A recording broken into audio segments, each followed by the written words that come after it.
I started as a crew, just learning from my teammates, learning from my coach, learning from everybody I could, and started on the bench watching my team race and just watching what kind of elevated the level from just getting to point A to point B as fast as you thought you could to actually what works and tactically what I could pick up, and now here I am selling 420s as much as I possibly can. Great.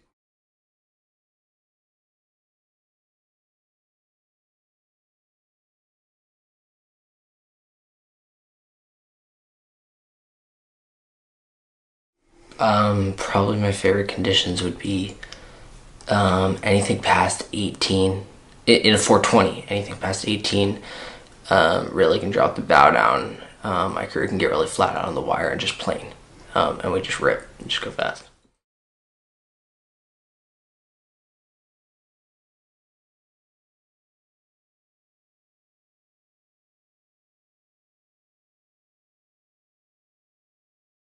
Way I did my first parry 2 months later. I got shot at the entire back. I got dead last, and then and that was like not like new to me. I mean, from high school when I started as a freshman, I was losing NorCals and all kinds of stuff. I mean, it was a good day if I'd finished top half of the fleet, and then kind of now actually winning in podium in my junior year, and having success in the sport and just kind of the reward of a long, like super constant dedication to practice, always showing up, working as hard as I possibly can to get better, and really taking the extra step, whether it's my gear, it's my preparation, it's my time, it's my communication, the whole thing. When you add a little bit of effort to each individual category, really creates a overall much greater result than you could have achieved.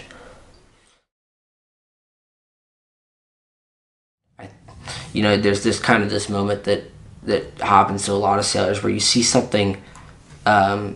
Best example of this is on the start line, and you know that you're gonna have a bad start. You know it. It's 45 seconds ahead of time, and you just instead of bailing out, restarting, and actually going for a good start or getting in a better position at least, or trying to, you just cross your fingers and hope that it's gonna work out. It never works out. It never works out.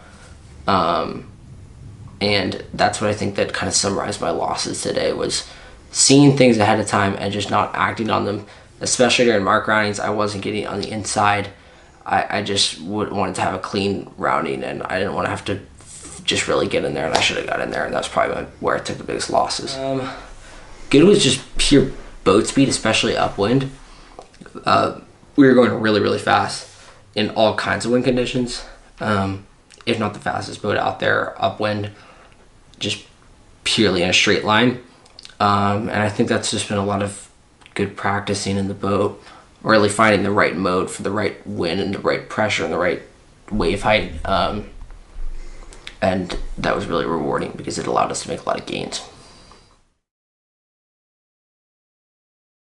If you were to use one word, I think it'd probably be driven. I think having two boxes of extra parts, inspecting every part before the race starts, getting there before everybody else, getting the boat dialed in the best it possibly can, not taking shortcuts.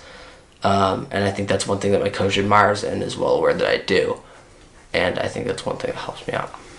That's probably what my coach would say.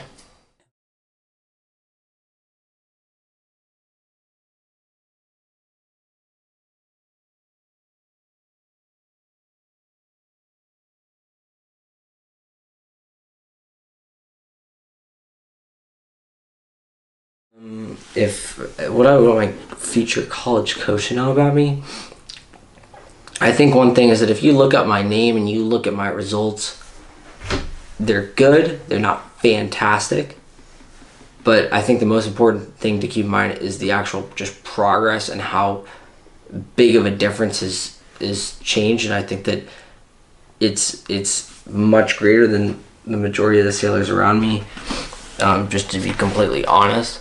And if a coach can recognize that the learning curve and how fast I've accelerated and my talents and capabilities of sailing, that I may not be the best sailor for their team at the given period of time, just based off if you just two or three of us in a race. But if you can coach me and give you the feedback that I need, I can promise you that I will be the type of sailor to pick that up very, very quickly and execute it to the best of my ability. And first place from San Francisco Yacht Club, Andrew Fisher and Sebastian Natale.